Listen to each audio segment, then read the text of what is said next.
Сәлем қыздар, бүгін біздер тауық қанаттарын екі түрлі әдіспен дайындайтын боламыз. Бірінші әдіс бізде осылай майға қуырып алсақ, екінші әдісіміз пеште пісіру. Мен тауық қанаттарын маринаттап бір түнге қалдырдым. Ал сіздерде сол күні дайындайтын болсаңыздар, онда 1 сағатқа тоңазытқышқа, яғни холодильникке салып алсаңыздар болады. Ең алдымен осылай қанаттарымыздың керек емес үшінші бөлшектерін алып тастаймыз. Мен ең алдымен майда қуырылатын тауық қанаттарын маринаттаймын. Маған 1 қасық тұз, қара бұрыш, қызыл тәтті паприка және де тауық етіне арналған приправа омега фирмасынікі. Және де үстіне сұйық май құйып араластырып 1 түнге осылай бетін жауып қойып қойдым.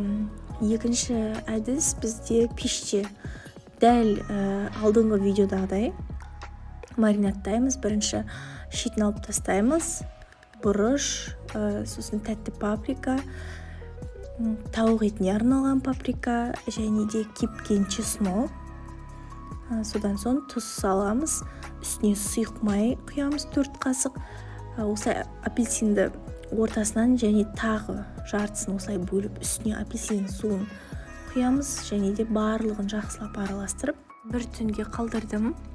Міне байқасаңыздар, маринад сіңгені көрініп тұр.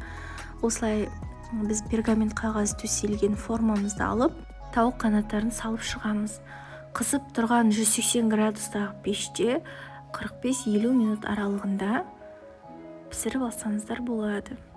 Бізде екінші тәсіл майға қуыру. Менде осындай 2 панировка. Сіздер біреуін алсаңыздар болады. Міндетті емес екеуі. Осылай ыдыстарымызды дайындап аламыз, 2 ыдысымызды. Кейін қасықпен осылай 1 ыдысымызға салып, үстіне су құйып, біздің сұйық смесімізді дайындап аламыз. Ал бізде екінші ыдысымыз құрғақ болуы қажет. Оған құрғақ смесімізді саламыз. Міне біздің панировкамыз дайын. Енді осыған жаңа маринаттап қойған тауық қанаттарын салып, бірінші су құйылған смесімізге салып жақсылап араластырып аламыз. Және де екінші құрғақ смеске салып араластырып, осылай қызып тұрған майға 2 жағын 5-6 минут қуырып аласыздар. Біздің отымыздың асты өте қатты ашық немесе өте қатты төмен болмауы қажет. Орташа отта осылай пісіріп аласыздар.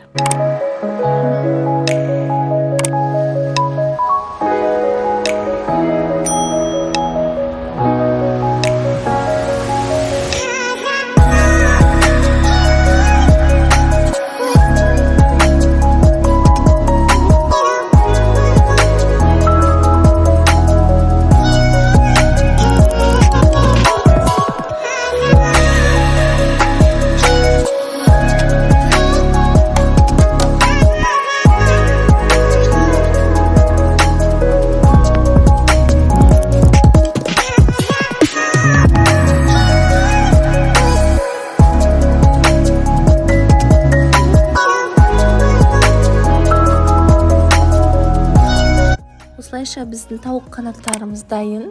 Дастарханға ұсынсаңыздар болады. Қонақтарыңыздың көңілінен шығып 100% ұнайтынына сенім білдіремін. Қалаған соуспен дастарханға ұсыныңыздар. Ас болсын. Менің каналыма тіркеліп, лайк басып, комментарий жазуды ұмытпаңыздар.